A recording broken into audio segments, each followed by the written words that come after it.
The basilica stone that you see is called laterite stone. This is found in the West Coast, especially in these areas, West Coast. But in Italy, you have marble and various kinds of marbles. If you go to our tomb, the mausoleum, you will see the different kinds of marbles that are used for doing that beautiful mausoleum.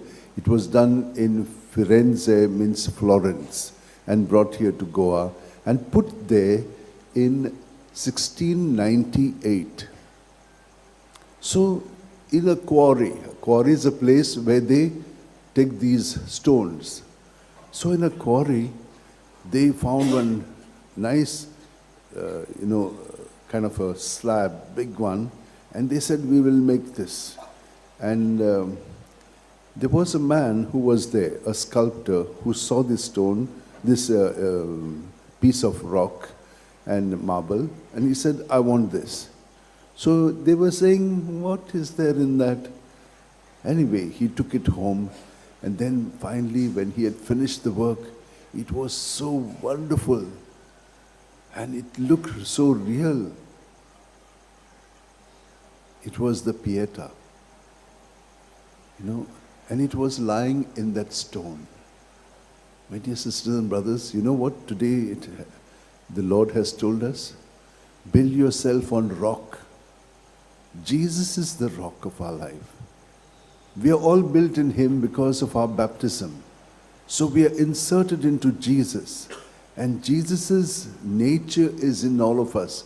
Look at the different faces and bodies that we have. We all belong to Jesus, and we are all Jesus' body. So today Jesus is telling us, when you hear my word, just don't hear it. All of us are hearing the word, but no one is doing it.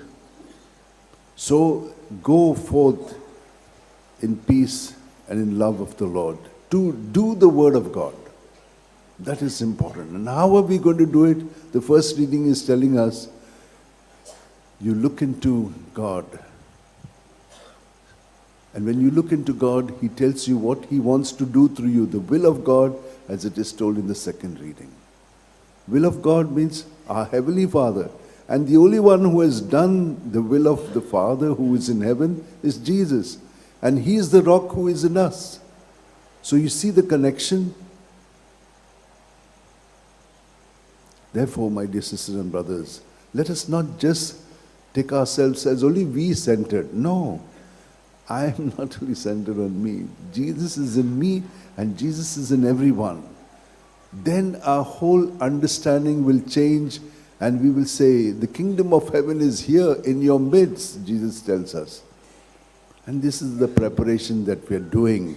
It has been done, it is already accomplished, and we are waiting for the second accomplishment when all of us will live this vision of Jesus in our life. And so, my dear sisters and brothers, what shall we do then?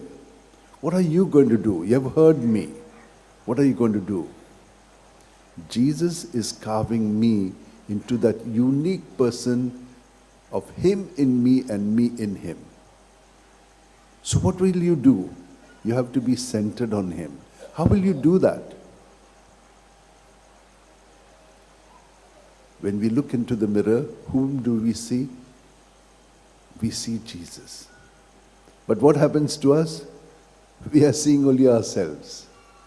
So there is where you keep changing, saying, this is Jesus. And so when you do that, and when you look at others, because they can't see themselves, you will say, here's Jesus, here's Jesus. But they're not living according to the way of the Father, Father's will. So that's where we have to lay down our life to bring it about, to create it in them. If you tell someone, don't do it, they will be very angry. They will do just exactly what they are trying to do, and you're trying to tell them not to do it. But if you tell them, see, if you do this, this might be the consequence. What other consequences do you think will happen? Then they'll begin to think. Set your mind on Him, and you will be having great peace then. This is how we have to discern God's will. And it is already told to us, the Word of God is so powerful. So, be on Jesus where we are all in Jesus, but see yourself in Jesus and do that which He wants to do through you. What is it that He wants you to do? Now that you are here, are you doing perfectly? Okay. When you're walking, walk perfectly. When you're talking, talk perfectly. In Jesus, through Jesus, and with Jesus. And you'll see, you'll have great peace in you. Don't expect others to give you peace. Peace is there in you. You only have to do God's will in Jesus, and it will be yours. Let us close our eyes for a while. Several things we have heard. But what are you going to take and live it for today, that you will do this, God's will? And you fix it in your mind so that every time you will be fixed in doing God's will through Him, with Him, and in Him, and see if you are experiencing peace. Amen.